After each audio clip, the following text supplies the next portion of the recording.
Welcome to the Underground, the Steel City Underground, the black and gold standard for Pittsburgh Steelers coverage. Now, here's your host, Mike Pelaia.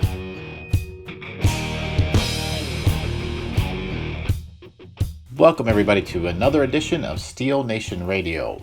I'm Mike Pelaia of SteelNationAssociation.com, where we cover the Steelers 24/7 while bringing you, the Steeler fans, together in an effort to raise money for Children's Hospital of Pittsburgh. Come visit the site, read the articles, listen to the podcast, join the club, and help us raise money for the kids at the same time. And as you know by now, you can find my work at SteelCityUnderground.com, where we have many great columnists covering the Steelers all day, every day, with many great articles on the NFL, the Steelers, podcasts, and so much more. So please check out the site. And then lastly, but not least, you can find me in the New Pittsburgh Courier. So please either go to New Pittsburgh Courier online or pick up your paper at the local grocery store. All right, so here we are, 8 games in, halfway through, 4-4. Who would have thought that a few weeks ago, riding now a 3-game winning streak? And they will now play their third straight game at home this coming Sunday against the Los Angeles Rams, who the defending NFC champions have struggled a little bit this year and are certainly in need of a win, sitting at 5-3 in the NFC and in third place in their division and on the outside of the playoffs, looking in, that first team on the outside of the playoffs, just like the Steelers now are, by the way, in the AFC, the first team on the outside. So both teams need this win. When I looked at the schedule at the beginning of the year, and then definitely after Roethlisberger went down, and even a couple of weeks ago, I saw this as a definite loss for Pittsburgh. I did not see any way they win this game. I don't see it that way anymore. I think this is a very tough game. I think the Rams are a very good team, and they're extremely well coached by Sean McVay. There's no question about that. I think they have not played their best football this year, and it does scare me a little bit that that team is coming to town for a 4:30 game and not a 1 o'clock game or a 4:25 or whatever the heck it might be. Not good for the Steelers. Rams have won their last 2 games, but they're against the Falcons and Bengals, I believe, were their last 2 wins. Before that, they had lost 3 in a row. And yes, it's the Falcons and the Bengals. Their other wins this year are the Browns, who are no good, the Panthers, who are mediocre, and the Saints. That's a good win. They crushed the Saints, but that was the game that Drew Brees got hurt in. So there's that. They got destroyed by the Buccaneers. They lost the Seahawks by 1. Seahawks are very good. And they lost the 49ers by 13. The 49ers appear to be very good. But this is a team that's 5-3. Probably better than the record is, but maybe not as good as they were last season. Now, based on everything I've seen through these first 8 games, I still don't trust our offense. I still don't trust Randy Fichtner. I don't know what's going to happen with James Conner this week. But we need to run the football to start.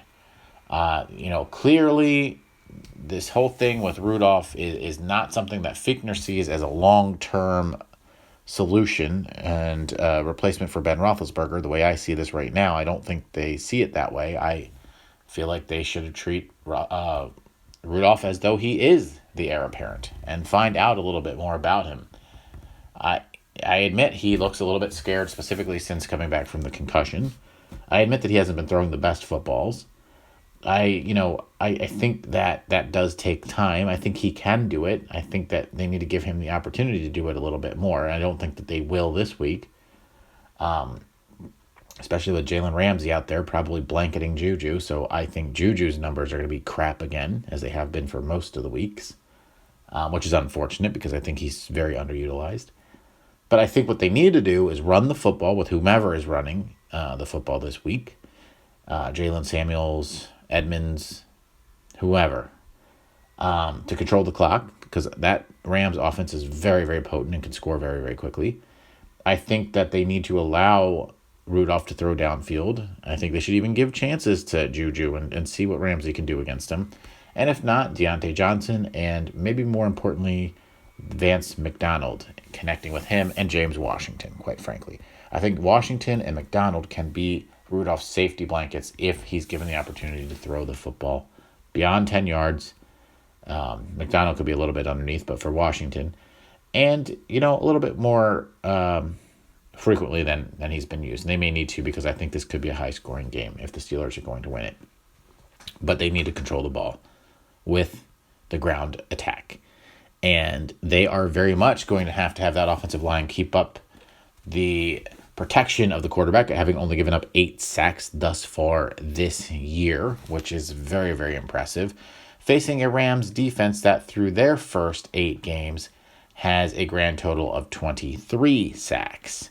Now, Dante Fowler's got 6.5. Clay Matthews, remember him? He's still around. He's got 6. And good old Aaron Donald, probably the scariest defender on the Rams for sure, if not the entire league, has 5. And he's going to be a massive, massive threat for that offensive line. He can stuff the run.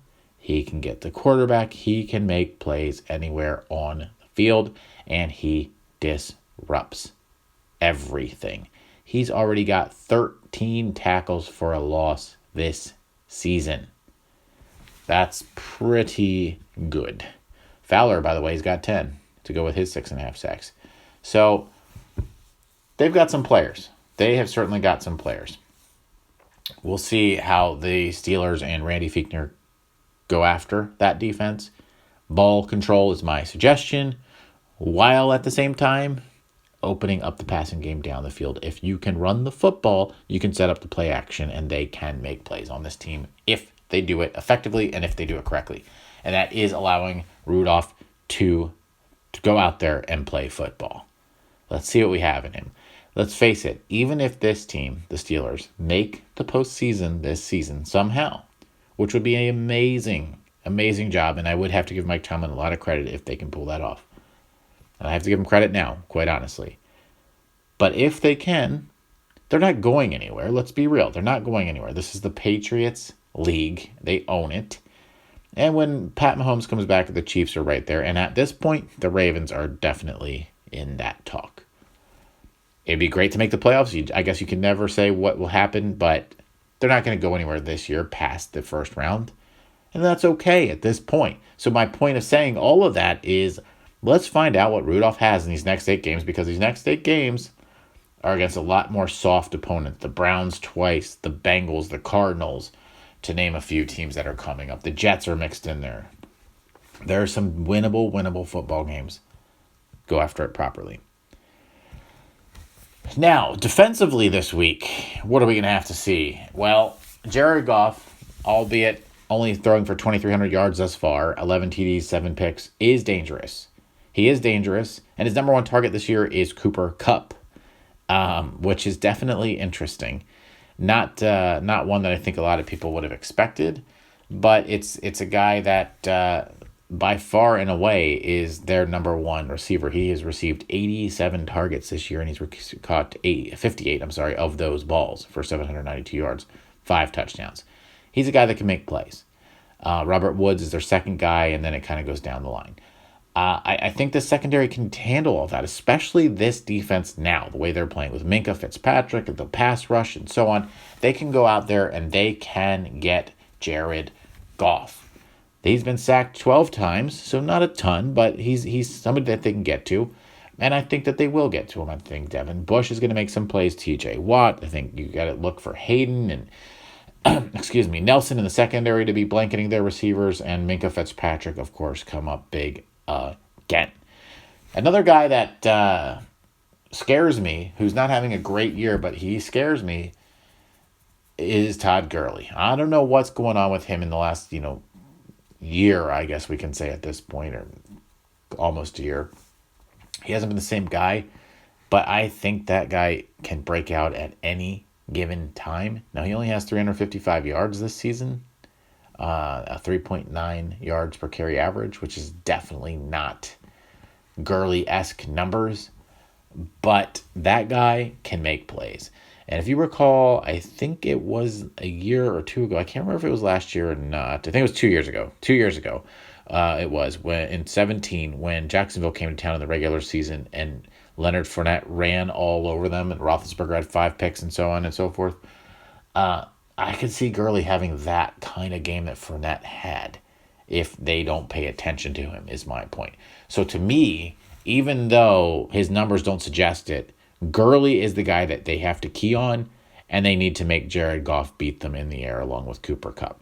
Both good players, Cooper Kupp and Jared Goff, but I'd rather lose to them than to Gurley, because Gurley is their best offensive weapon. So I think that they need to go ahead and take care of business against those guys. I don't think it'll be easy, but I think they're going to do it. I think the defense may need to score something here. I think the special teams in particular need to do something in the return game. I very much like Ryan Switzer. I wrote about this earlier this week in my report card for the first half. I like Ryan Switzer. He's a great guy. I've talked to him a few times. He's a very good locker room guy, a good presence, a good kid, tough as hell.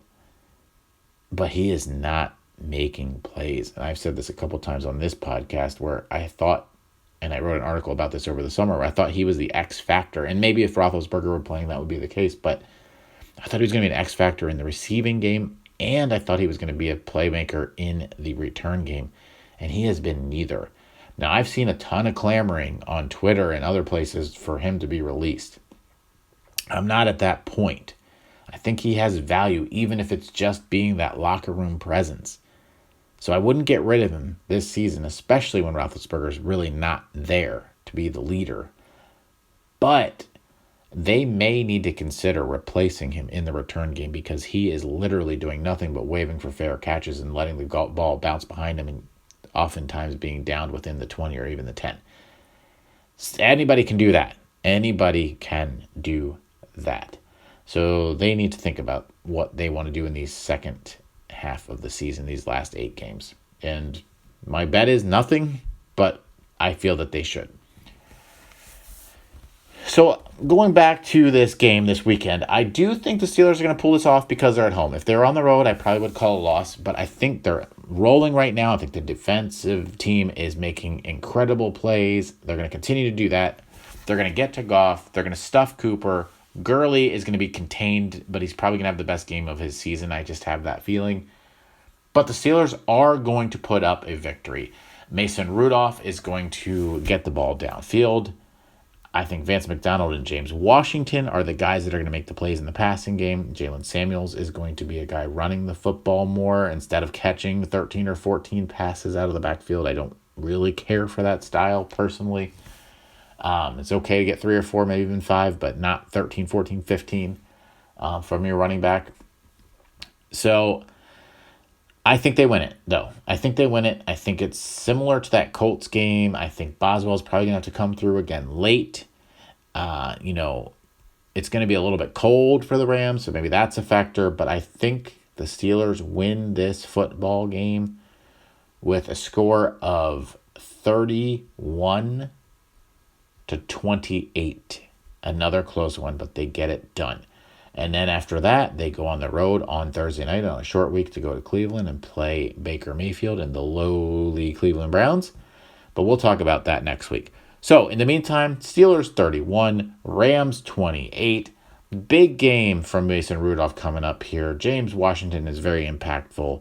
The running attack, Jalen Samuels in particular, controls the clock. And the defense makes plays to win the football game and sets up Chris Boswell for the game winner late, 31-28, Pittsburgh Steelers over the Los Angeles Rams. So I will talk to you next week, hopefully after another Steelers victory. We would like to thank you for listening and remind our listeners to follow us on social media and our website, www.steelcityunderground.com.